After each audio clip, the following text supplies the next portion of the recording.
Happening right now, rolling closures along I-71 for blasting work. Take a look at your screen right now. You're already seeing the slowdowns. Now, this is all part of the project to expand 71 to 6 lanes. Blasting will happen on both north and southbound sides between Moser Farm Road in Prospect and Kentucky 329. The roadway will reopen to traffic within about 15 minutes of those closures unless debris cleanup is necessary. So again, that just began right here at noon. Well, the size of the Louisville Metro Police Department's budget is under community-wide scrutiny today. Last night, discussions continued at Metro Hall, reviewing LMPD's slice of the $1.1 billion budget. Our Connor Steffen and photojournalist Ian Hardwick detailed the changes council members want to make. It was here that LMPD's top 2 leaders fielded a flurry of questions for Metro Council's Budget Committee discussing its $222 million proposed budget for the 2024 fiscal year.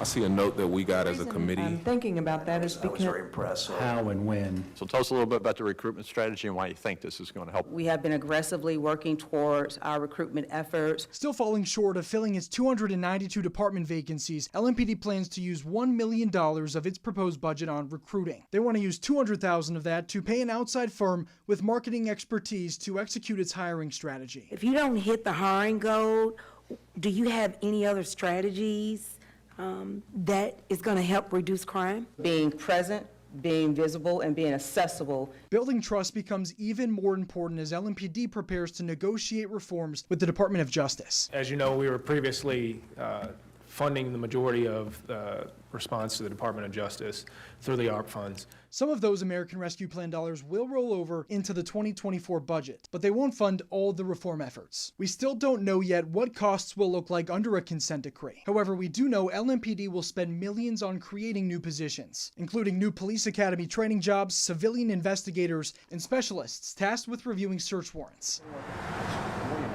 In Louisville, Connor Steffen, WHAS11 on your side. Metro Council also discussed LMPD's new headquarters, the wellness center, and funding for security cameras, drones, and other technology. For a more detailed breakdown, just head to our website, WHAS11.com.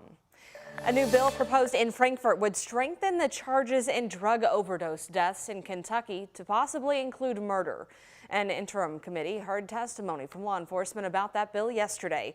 Right now, police can charge someone with manslaughter if they provide drugs that lead to a deadly overdose. This new proposal could up that to a murder charge. The police chief in Richmond saying that his department has charged about 15 people with manslaughter in connection to overdoses, but said parents of the victims want more. But I can only imagine how the parents feel when we tell them that the individual that caused their baby's death can only be charged with manslaughter and not murder. They just can't comprehend why it's any different. That bill was originally filed during the last legislative session. Supporters hope it will be discussed again next year. It's been a month since Norton Healthcare announced it was under a cyber attack, and as of now, Norton still has limited access to its online tools. So many of you who are patients and staff over at Norton told us the impacts were immediate, that were still experiencing problems filling prescriptions, scheduling surgeries and appointments, even getting delays receiving test results. We sent the Norton team multiple questions from you in hopes to receive more clarity, but did not get too much in return. In a statement, Norton said the investigation is ongoing and restoration is taking time to complete.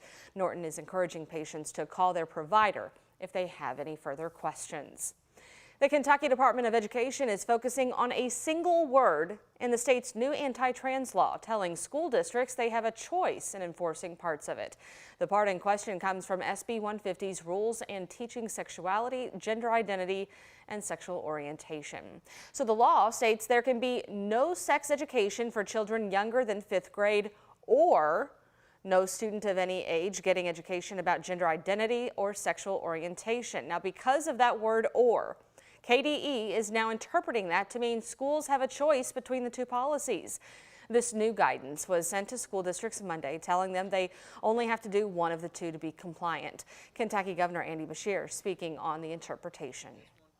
This is what happens. Again, when you shield a law from the public, my bet is that there is more than just that one mistake in that bill. You shouldn't rush a process that's supposed to be deliberative just to try to create either a political attack or, for that matter, to pick on a group of already marginalized kids.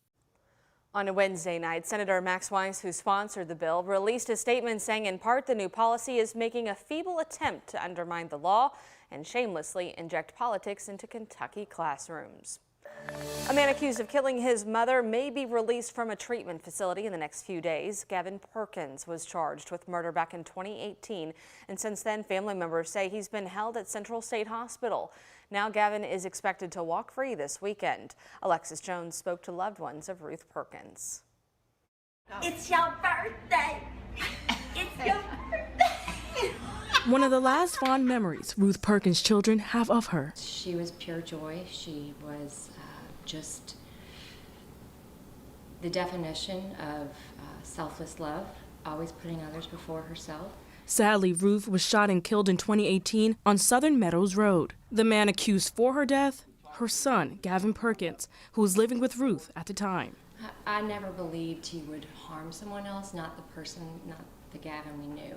Kirsten Russell says they started to see a shift in Gavin when he returned home from the military. They later learned he suffers from delusions and paranoia. He believes that specifically government agents are out to get him, and he took her life because he believes she was a part of that conspiracy against him. Because of Gavin's mental state, he was found incompetent to stand trial twice, causing the criminal case to be dismissed. This last April, he was admitted to a treatment facility for 60 days, but now Gavin is expected to be released Saturday. And according to Chad Perkins, the new prosecutor on the case told him the law requires a person to have a previous conviction in order to be held for a long period of time. The new Commonwealth attorney is not reading the law correctly. In a statement, Jarena Weathers says her office filed a petition Thursday to admit Gavin for 360 days. Now it's up to medical professionals to decide, leaving Ruth's children worried for their safety and the public's. If you're willing to take your loving mother's life, whose life would you not be willing to take? We will keep you updated once we learn what medical professionals decide in this case.